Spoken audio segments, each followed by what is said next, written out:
हम लोग आज क्लास 12 में अध्याय 7 समाकलन यानी इंटीग्रेशन हम लोग स्टार्ट करेंगे, यानी इंटीग्रेशन पढ़ेंगे हम लोग। ये ध्यान देना है कि समाकलन जो है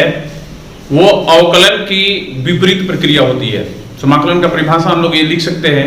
कि समाकलन अवकलन की विपरीत प्रक्रिया है। यहाँ पर देखिए एक चीज लिखा गया है कि d D x of sine x, यानी कि हम लोग जानते हैं कि साइन एक्स का एक्स के सापेक्ष अवकलज हमको cos x मिलता है, तो हम लोग लिखते हैं साइन एक्स का अवकलज cos x।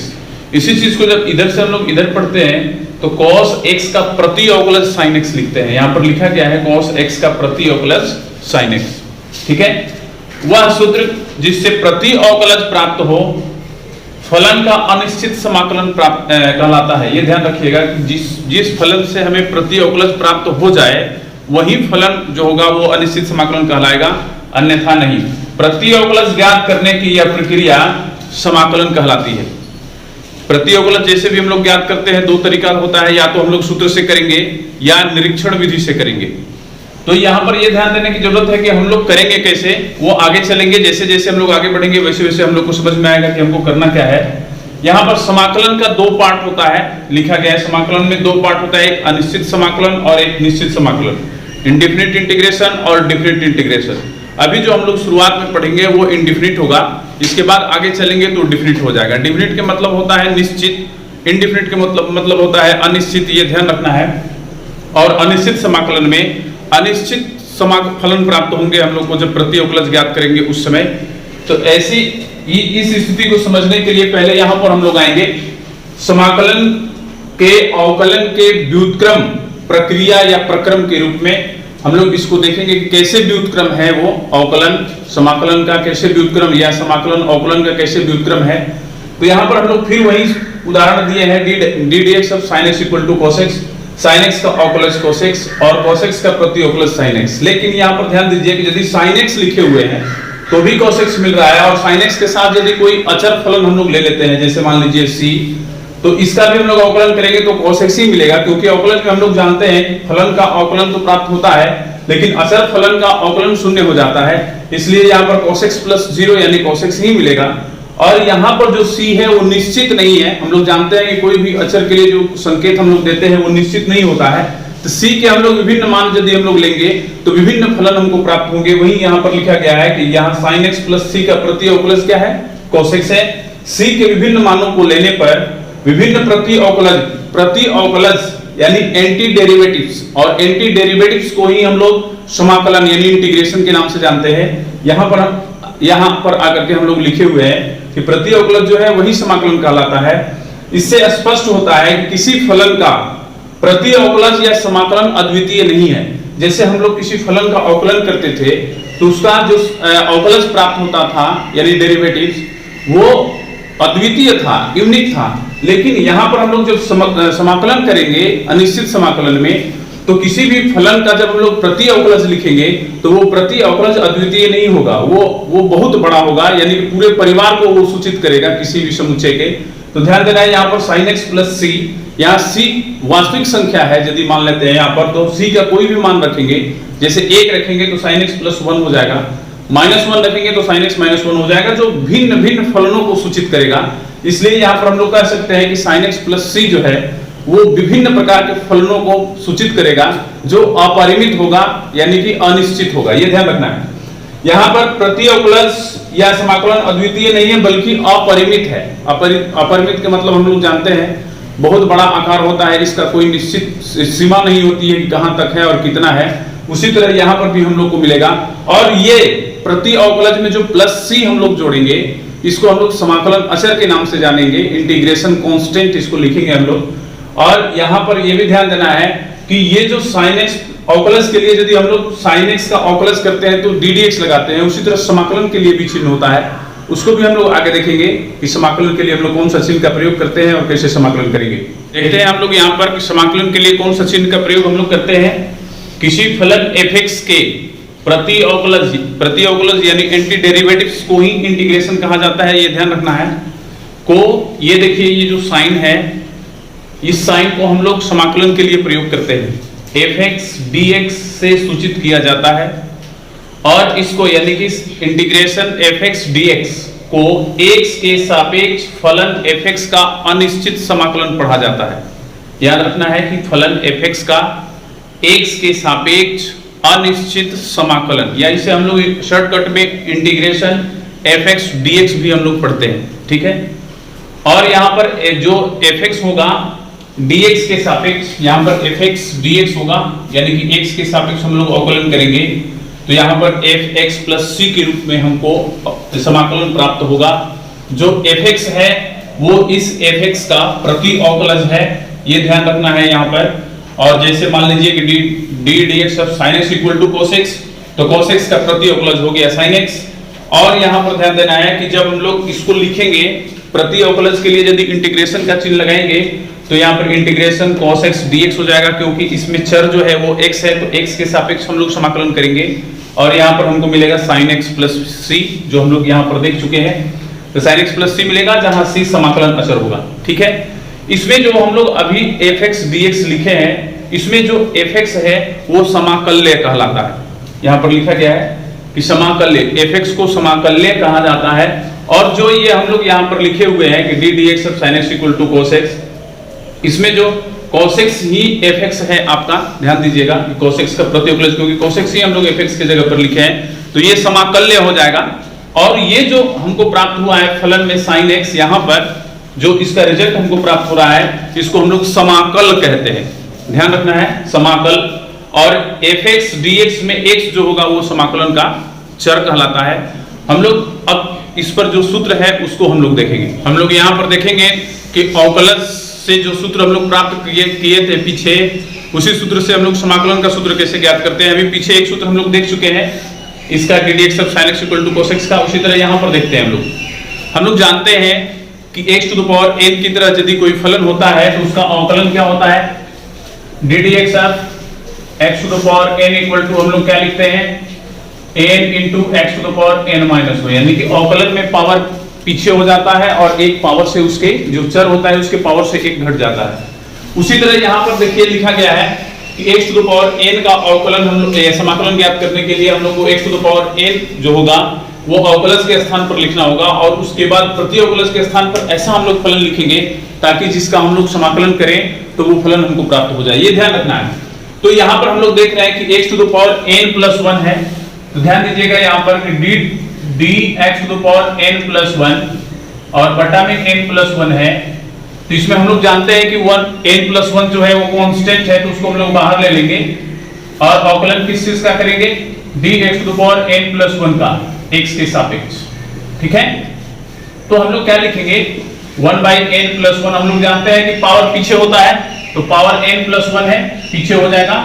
और इसके पावर से एक कम हो जाएगा, तो क्या मिलेगा, n प्लस 1 माइनस 1, ठीक है। तो यहाँ पर हम लोग देख रहे हैं कि n प्लस 1 खत्म हो गया और हमको क्या प्राप्त हो गया, ये 1 खत्म, x to the power n। इसी आधार पर यहाँ पर लिखा गया है कि d dx of x to the power n plus 1 बटा में n प्लस 1 बराबर x to the power n, और इसी x to the power n का प्रति अवकलज यहाँ पर हमको ये प्राप्त हो रहा है, यही यहाँ पर हम लोग लिख दिए हुए हैं कि x to the power n plus 1 बटा में n प्लस 1। तो ध्यान रखना है कि अवकलन में हम लोग पावर पीछे करके एक पावर से घटा देते थे, समाकलन में पावर एक बढ़ जाएगा और जितना पावर ऊपर होगा चर के वही पावर हम लोग नीचे भी लिखेंगे, यानी कि x to the power n plus 1, देखिए नीचे भी n प्लस 1 है, यानी कि इस चर के पावर में जितना होगा उतना ही पावर केवल हम लोग को नीचे बट्टा में लिख देना है और उसमें हम लोग समाकलन अचर c जोड़ देंगे। इंडेफिनिट इंटीग्रेशन में जहां भी हम लोग समाकलन करेंगे सब में प्लस c जोड़ेंगे, ये सारे सूत्र में प्लस c जोड़ा गया है, ये ध्यान रखना है। तो आगे हम लोग क्वेश्चन भी जब बनाएंगे तो लास्ट में हम लोग प्लस c जरूर जोड़ेंगे।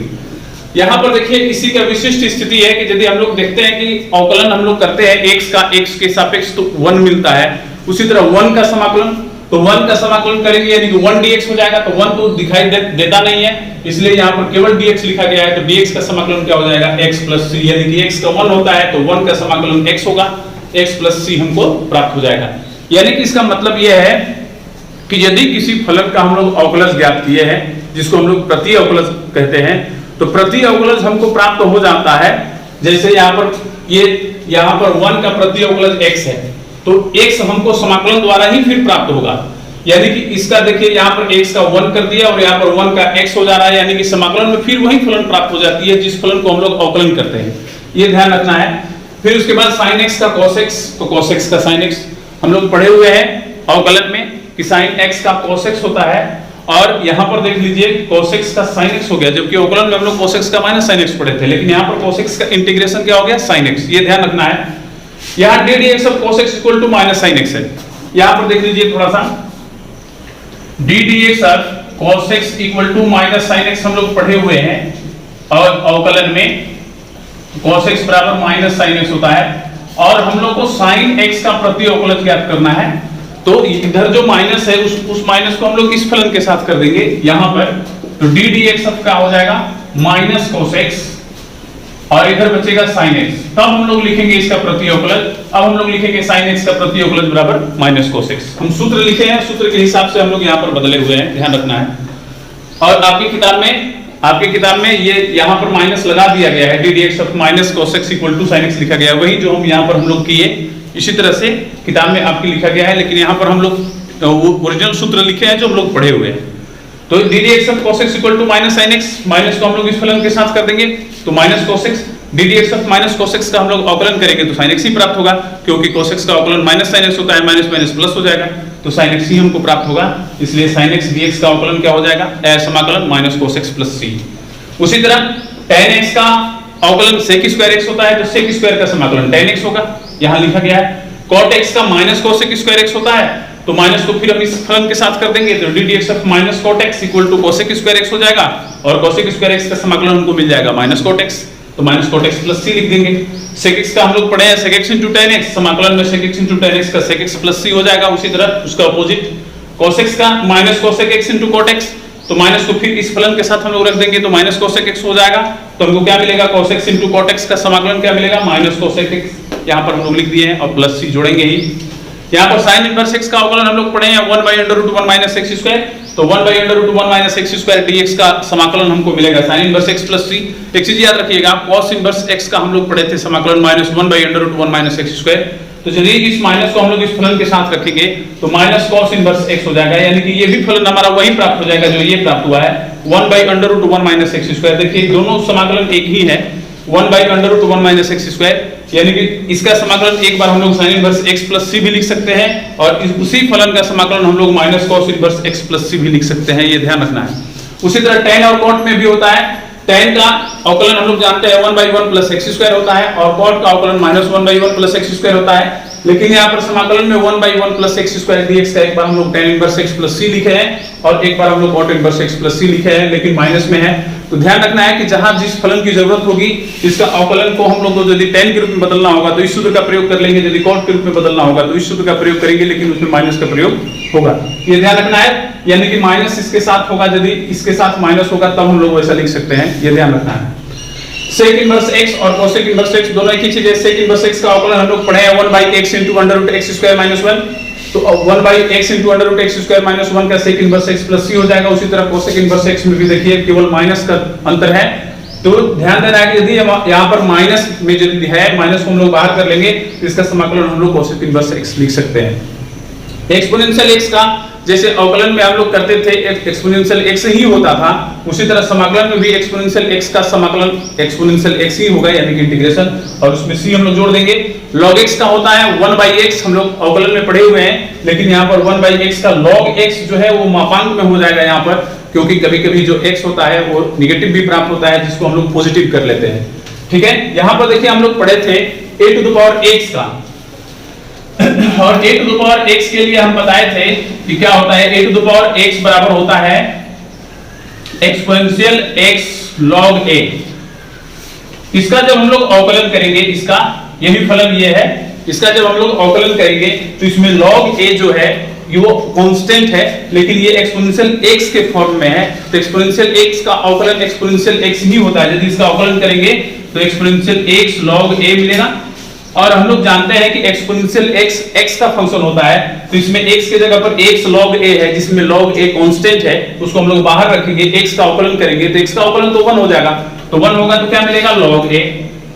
तो हमको क्या प्राप्त हो जाएगा, ये इसको यदि फिर ये इसको हम लोग इस फॉर्म में बदले हैं, तो फिर इस फॉर्म को हम लोग इस रूप में लिख लेंगे, तो हमको मिल जाएगा exponential x into log a। ठीक है,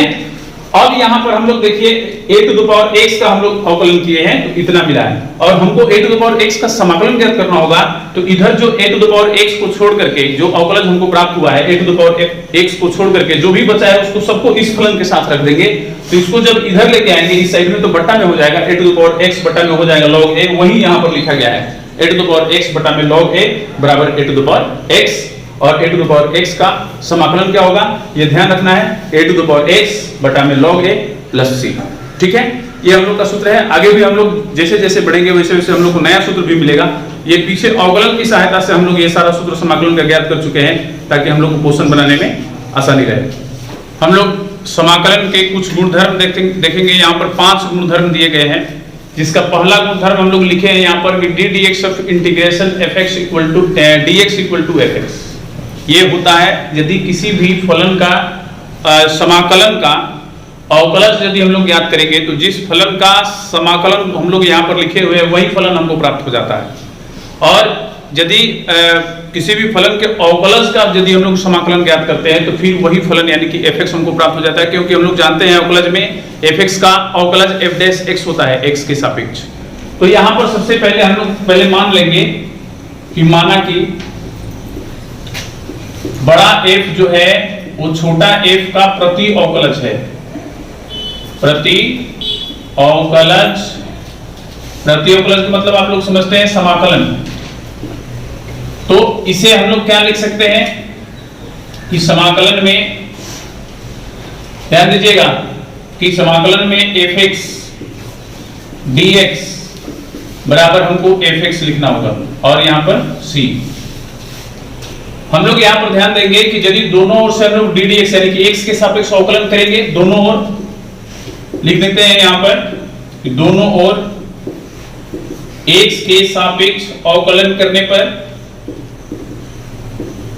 अवकलन लिख देंगे यहां पर अवकलन करने पर तो हमको क्या करना पड़ेगा डी डी एक्स लगाना पड़ेगा इधर। तो D D x of integration f x D x हो जाएगा और इधर भी डी डी एक्स लगेगा और क्या मिलेगा एफ एक्स प्लस सी। ठीक है,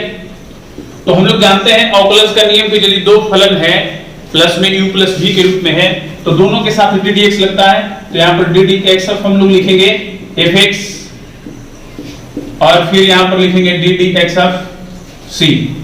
और सी कांस्टेंट है हम लोग को मालूम है।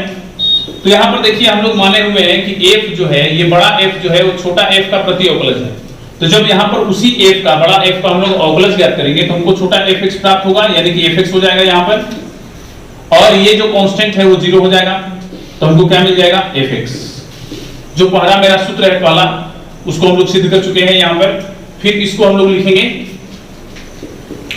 और यदि हम लोग देखिए ध्यान दीजिएगा यहां पर कि d D x of fx को हम लोग लिखते हैं तो अवकलज हमको प्राप्त होता है एफ डैश एक्स। उस हिसाब से यदि हम लोग इसका प्रति अवकलज हमको ये मिल रहा है तो हम लोग उसको इस रूप में लिख सकते हैं। ये भी ध्यान देना है कि यदि इसमें हम लोग c जोड़ देते हैं d D x f x plus c equal to f dash x मिलेगा हमको। ठीक है, दोनों ओर यदि हम लोग समाकलन करते हैं तो क्या प्राप्त होगा ध्यान देना है। यहां पर लिख देंगे यहां पर दोनों ओर समाकलन करने पर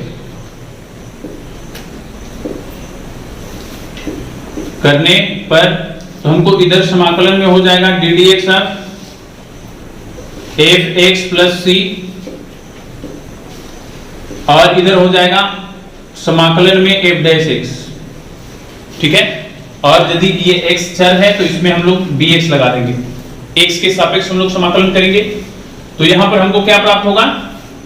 यहां पर देखिए हम लोग जानते हैं पहले से कि जिस फलन का हम लोग अवकलन करते हैं जो अवकलज प्राप्त होता है उसी अवकलज का यदि हम लोग समाकलन करते हैं तो वही फलन प्राप्त हो जाता है। उसी तरह यहां पर यदि हम लोग डी डी एक्स को हम यहां पर लिखा गया पूरा फलन यानी कि इसका अवकलज हम लोग ज्ञात कर चुके हैं, डी डी एक्स लग गया इसका मतलब अवकलन ज्ञात हुआ। तो यही फलन जो है जिसका हम लोग अवकलन ज्ञात कर रहे हैं तो यही फलन हमको प्राप्त हो जाएगा यानी कि f डैश x बराबर क्या मिलेगा हमको एफ डैश एक्स बराबर हमको यही मिलेगा एफ एक्स प्लस सी, और यही हमारा दूसरा था जहां सी जो है वो जो है स्वेच्छ अचर है, ठीक है। दूसरा इसमें दिया है कि ऐसे दो अनिश्चित समाकलन जिनके अवकलन समान है वक्रों के एक ही परिवार को प्रेरित करते हैं और इस प्रकार वो समतुल्य है। तो यहाँ पर हम लोग दो अनिश्चित समाकलन, पहले दो फलन ले लेंगे तब अनिश्चित समाकलन लेंगे। तो यहां पर हम लोग क्या करेंगे, पहले मान लेंगे कि माना कि f और g दो फलन है, f और g दो फलन है, ठीक है। और बोल रहा है कि ऐसे दो अनिश्चित समाकलन जिनके अवकलन समान है। तो अनिश्चित समाकलन इसका हम लोग यदि लेंगे तो f x dx, यदि चर x लेंगे यहां पर वेरिएबल तो f x dx लिखेंगे, और यदि इसके साथ हम लोग x लेते हैं तो g x dx लिखेंगे, और दोनों का अवकलज बोल रहा है तो d dx, और यहां भी हम लोग लिखेंगे d dx। दोनों का अवकलज का मतलब हम लोग x के सापेक्ष उसको अवकलन करेंगे, क्योंकि यहां पर वेरिएबल मेरा x है, इसको हम इधर लेके आएंगे। तो d dx of integration f x dx minus d dx of g x dx equal to 0 हो जाएगा। इसमें दोनों, इस फलन को हम लोग ऐसा भी लिख सकते हैं, फलनों के बीजगणित यानी कि अवकलज के बीजगणित के आधार पर हम लोग इसको ऐसे लिख सकते हैं f x dx minus g x dx equal to 0 कर देंगे हम लोग, या इधर हम लोग ऐसा भी लिख सकते हैं d dx ऑफ c, यानी कांस्टेंट है, हम लोग जानते हैं कांस्टेंट का अवकलन करेंगे तो शून्य मिलेगा। दोनों ओर से d dx यानी अवकलज को हटा देंगे तो हमको क्या प्राप्त होगा, f x dx minus g x dx equal to c, ठीक है। अब यहां पर हम लोग को ध्यान देना है कि यदि हम लोग f x को इधर रखते हैं, g x को इधर कर देते हैं तो integration g x dx plus c हो जाएगा। या हम लोग लिख सकते हैं कि चूंकि इंटीग्रेशन f x dx के लिए हम लोग को यदि यहां पर हम लोग समाकलन करेंगे, हम लोग जानते हैं कि इसका समाकलन जो भी प्राप्त होगा उसमें कांस्टेंट हम लोग जोड़ेंगे, इंटीग्रेशन कांस्टेंट, तो उसको जोड़ेंगे। यहां पर f x dx है, यहां पर हम लोग f x प्लस c1 भी कर देंगे तो भी इसका समाकलन उतना ही मिलेगा, ये ध्यान रखना है, क्योंकि अवकलज जो होता है इसका अवकलज c1 जो होगा वो शून्य हो जाएगा। इसके परिवार को यदि हम लोग ऐसा लिखना चाहेंगे c1 एलिमेंट ऑफ r, और यदि दूसरा फलन जो मेरा है g x dx के लिए हम लोग लिखेंगे तो हमको क्या प्राप्त हो जाएगा, g x प्लस c2, यदि यहां पर हम लोग कोई कांस्टेंट ले लेते हैं और c2 भी यदि r का ही अवयव है, एक एलिमेंट है, तो इस स्थिति में ये दोनों जो है वो एक ही परिवार को प्रेरित करते हैं। यहां पर दिया गया कि वक्रों के एक ही परिवार को प्रेरित करते हैं।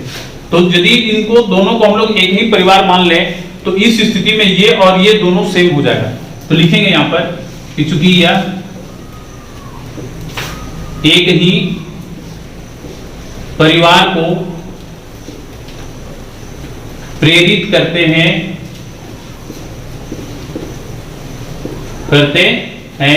तो यह समतुल्य होगा, यह समतुल्य होगा, यही हमको दिखाना था। और इसमें हम लोग ये भी लिख सकते हैं कि यदि दोनों समतुल्य होगा तो integration of f x dx equal to integration of g x dx भी हम लोग लिख सकते हैं, क्योंकि जब दोनों समतुल्य हो जाएगा तो हमको बराबर का चिन्ह लगा लेंगे, ठीक है। तीसरा और चौथा, तीसरा गुणधर्म हमको दिया गया है कि इंटीग्रेशन में यदि कोई दो फलन यानी कि f x और g x यदि हमको समाकलन करना है u प्लस b के रूप में है तो उसे हम लोग कैसे करेंगे। तो जैसे हम लोग अवकलन में करते थे कि दोनों में d dx लग जाता था, उसी तरह समाकलन में भी होगा। देखिए दोनों में d dx लग जाएगा, तो यानी कि दोनों के समाकलनों का योग होगा। तो इसको हम लोग कैसे सिद्ध करेंगे, तो यहाँ पर सबसे पहले हम लोग लिखेंगे कि चूंकि d dx समाकलन में f x dx बराबर, अभी हम लोग पढ़े हैं f x, अभी पीछे गुणधर्म 1 में हम लोग पढ़े, इसी का प्रयोग यदि हम लोग करेंगे तो d dx यदि हम लोग लिखते हैं इसको समाकलन में f x plus gx dx equal to हमको क्या प्राप्त होगा, ध्यान रखना है, इसको हम लोग बड़ा कोष्टक में बंद कर देंगे। तो चलिए यहां पर देखिए इस रूप में हमारा ये सूत्र लिख चुके हैं। तो यहां पर हमको fx प्राप्त हो रहा है, तो समाकलन के बाद वाला यानी समाकलन में जो लिखे हैं वही यहां पर प्राप्त हो रहा है। तो यहां पर समाकलन में हम लोग fx प्लस gx लिखे हैं, तो हमको मिल जाएगा fx प्लस gx, इसको हम लोग कर देंगे 1 और RHS में आ जाएंगे यहां पर ddx समाकलन में fx dx लिखेंगे प्लस समाकलन में gx dx लिखेंगे, बराबर हमको क्या मिलेगा ये ध्यान रखिए। तो ddx का मतलब दोनों में ddx लगेगा, तो ddx fx dx plus ddx gx dx,